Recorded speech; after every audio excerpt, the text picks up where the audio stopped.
उपस्थित असलेले सर्वच मान्यवर, आपण मोठ्या संख्येने उपस्थित असलेले भारतीय जनता पार्टीवर प्रेम करणारे सर्व मान्यवर, जमलेल्या बंधू भगिनी आणि माझ्या मित्रांनो, खोणी हा एक वेगळ्या विचाराचा गाव. आता शहरीकरणाकडे वाटचाल होणारी ही खोणीची प्रगती, ही जर खऱ्या अर्थाने प्रगती चांगल्या पद्धतीने करायची असेल तर भारतीय जनता पार्टीशिवाय पर्याय नाही. हे खोणीतल्या सर्वच कार्यकर्त्यांनी एक चांगला निर्णय घेऊन आज भारतीय जनता पार्टीमध्ये आपल्या सर्वांचे लाडके चव्हाण साहेबांच्या नेतृत्वाखाली आणि या देशाचे पंतप्रधान आदरणीय मोदी साहेबांच्या नेतृत्वात, आपले मुख्यमंत्री देवेंद्र फडणवीस साहेबांच्या नेतृत्वात महाराष्ट्राची प्रगती होते. त्यामध्ये खोणी आणि हा परिसर कुठेही मागे राहू नये यासाठी आज महत्वाचा निर्णय तुम्ही घेतला. ज्यांनी ज्यांनी आता पक्षप्रवेश करतात त्यांचं सगळ्यांचं मनापासून स्वागत करतोय. माझं तसं घरून घर नातं आहे. या गावाशी पहिल्यापासून जोडलेला मी एक कार्यकर्ता आहे आणि पहिल्यापासून सगळ्यांनी तुम्ही प्रेम केलेलं आहे. कधीच अशा प्रकारचं मला वाटलं नाही की खोणी गाव हा वेगळ्या विचाराचा आहे. आपसामध्ये मतभेद आहेत, पण ती वेळ आली तर सगळे एक होतात आणि तूच खरी अर्थाने आजची चांगली सुरुवात आपण सगळ्यांनी, ठोंबरे असतील, संजय असतील, सगळ्यांनीच एकत्रितपणे निर्णय घेऊन आज पक्षप्रवेशाचा एक चांगला निर्णय आपण इथं घेतलाय. भविष्यातलं हे गाव केवळ गाव राहणार नाही तर नगरपालिकेचे वेध लागलेला हा गाव आहे. आपल्याला केवळ ग्रामपंचायतीवर अवलंबून राहून चालणार नाही. भविष्यामध्ये या गावाची स्वतंत्र नगरपालिका होईल अशा प्रकारचं चित्र तुम्हा आम्हा सगळ्यांना कल्पना आहे.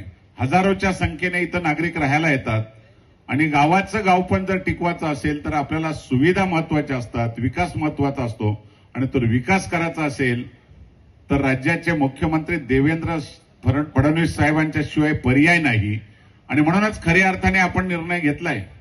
या सगळ्याच कार्यकर्त्यांना एक चांगलं बळ मिळेल अशा प्रकारचे आम्ही सर्वच मंडळी आपल्या बरोबर आहेत. कोण काही सांगत असेल त्यापेक्षा विकासाची दृष्टी केवळ आणि केवळ भारतीय जनता पार्टीकडे आहे.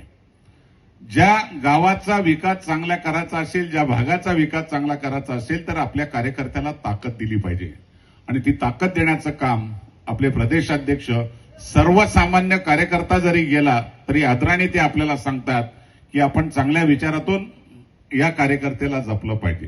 रात्री 12, 1, 2 ला जरी तुम्ही फोन केला तरी आपल्या प्रदेशाध्यक्षांचा फोन कधीही उचलला जातो आणि चांगल्या विचारातून तुम्हाला कधी मदत करण्याचा प्रयत्न केला जातोय. ही घडत नाही इतर पक्षांच्या मध्ये. इतर पक्षामधली परिस्थिती तुम्हाला सगळ्यांना कल्पना आहे. तो जर विचार केला तर आपल्याला ही ताकद वाढवण्यासाठी तुम्ही सगळ्यांनी एक चांगल्या विचारातून या गावाचं भविष्य घडवण्यासाठी चांगल्या प्रकारचं प्लॅनिंग करा. एक चांगला विकास आराखडा तयार करा. ज्या विकास आराखड्याला लागेल ती मदत आम्ही करण्याचा प्रयत्न करू. कितीही निधी लागला तरी कमी पडणार नाही. तशी खोणी ग्रामपंचायत आज सगळ्यात श्रीमंत ग्रामपंचायत आहे, पण त्याला काही अडचण तशी नाही, पण त्याला नियोजन चांगलं केलं पाहिजे. जिल्हा परिषदच्या गटामध्ये सुद्धा या तुमच्याच गावाला खऱ्या अर्थाने महत्व येणार आहे. पंचायत समिती तर तुमची 100% होईल. कल्याण पंचायत समितीवर झेंडा सुद्धा भारतीय जनता पार्टीचाच लागेल. कुठल्याही परिस्थितीमध्ये तिथं अडचण येणार नाही. एक ताकद ही एवढी चांगली आहे. कल्याण संपूर्ण ग्रामीण भाग हा भाजपचा बालेकिल्ला आहे. आज तुमच्या खोणीपासून तर खडवलीपर्यंतचा तुम्ही कुठेही गेला तरी सगळ्या ग्रामपंचायती आपल्याकडे आहेत आणि चांगल्या विचारातून आपण विकासाची दृष्टी ठेवलेली आहे. रस्ते असतील, पाणी असतील, विविध सुविधा असतील. मी मध्ये एकदा ठोंबरेंना आणि सगळ्यांना सांगितलं होतं की आपल्याला आता खोणी गावासाठी एखादं मोठं सांस्कृतिक भवन उभं करण्याची गरज आहे. आज गावांच्यातले आपले अंगणे गेलेत, सगळे आवाडे गेलेत, मंडपांना जागा शिल्लक नाहीत. त्यापेक्षा आपल्या गावाला जर चांगलं एखादं मोठं सांस्कृतिक भवन झालं तर लग्न कार्यासाठी मोठ्या गावाला एक चांगल्या प्रकारची सुविधा होईल आणि त्याचं सुद्धा प्लॅनिंग करण्यासाठी या गावाला आपण दिशा दिलेली आहे आणि लवकरात लवकर तो मार्ग लावून एक चांगल्या प्रकारचं इथं एखादं मंगल कार्यालय व्हावं आणि त्यामध्ये सांस्कृतिक भवनाची एक चांगली सुविधा मिळावी अशा प्रकारचं सुद्धा नियोजन आपण इथं केलेलं आहे. त्यामुळे नक्कीच तुम्हाला कुठेही काही कमी पडणार नाही. एवढा निधी या राज्याच्या मुख्यमंत्र्यांच्याकडून थेट तुमच्यापर्यंत देण्याचा प्रयत्न आम्ही सगळी मंडळी आपल्या बरोबर आहोत. आणि कुठेही निधीला आपण कमी पडणार नाही.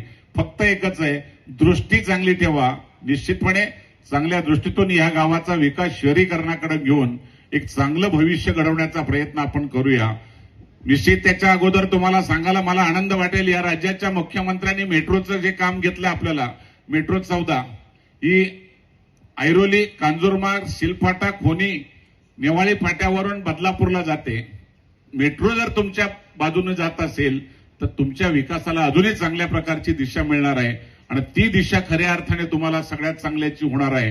रेल्वेपेक्षा चांगली सुविधा आज आपल्याला मेट्रोच्या माध्यमातून लवकरच त्याच्या निविदा आता निघालेल्या आहेत.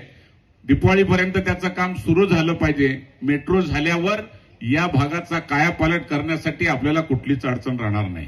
पाण्याचा महत्वाचा प्रश्न आहे. माझी चव्हाण साहेबांना विनंती आहे, कुशिवली धरणाचा प्रश्न बऱ्याच वर्षापासून रेंगाळत पडलेला आहे. कुशिवली धरण जर झालं तर या भागाला संपूर्ण आमच्या गायकवाडताईंच्या मतदारसंघाला आणि या भागाला पाण्याची कुठंच कमतरता पडणार नाही. काही अडचणी त्यामध्ये आलेल्या होत्या. आपल्या राज्याचे जलसंपदा मंत्री गिरीश महाजन यांच्याकडे आम्ही दोघांनी बैठक केली आणि त्याला दिशा देण्याचा प्रयत्न केलाय. चव्हाण साहेबांना विनंती आहे, या कुशिवली धरणाचा प्रश्न आपण लवकरात लवकर जर मार्गी लावला तर या गावांना एमआयडीसीवर अवलंबून राहायला लागणार नाही. स्वतःचा पाणी पुरवठ्याची योजना चांगली करता येईल आणि या गावाला एक चांगली दिशा देता येईल. आपल्याला ह्या काही चांगल्या विषयातून आपल्याला लक्ष देण्याची गरज आहे. आपण चांगल्या विचारातून आपण या गावाच्या विकासाला वेगळी दृष्टी देत असताना बदलापूरवरून एक 8 पदरीचा एक रस्ता आपण मागच्या बाजूने तुमच्या टाकतोय. बुर्दुलच्या इकडच्या बाजूने जाऊन तो डायरेक्ट नवी मुंबईला निघतोय. 15 ते 20 मिनिटात बदलापूरचा माणूस आणि तुमचा माणूस 10 मिनिटात नवी मुंबईला पोहोचेल. अशा प्रकारचा एक MMRDAच्या माध्यमातून राज्याच्या मुख्यमंत्र्यांनी आपल्याला एक महत्वाचा रस्ता दिलेला आहे.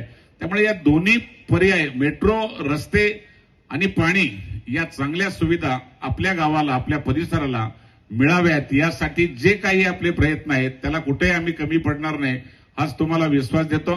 मनापासून ज्या कार्यकर्त्यांनी भाजपमध्ये प्रवेश करणार आहेत त्यांचं अभिनंदन करतो, त्यांना मनापासून शुभेच्छा देतो आणि थांबतो. जय हिंद, जय महाराष्ट्र.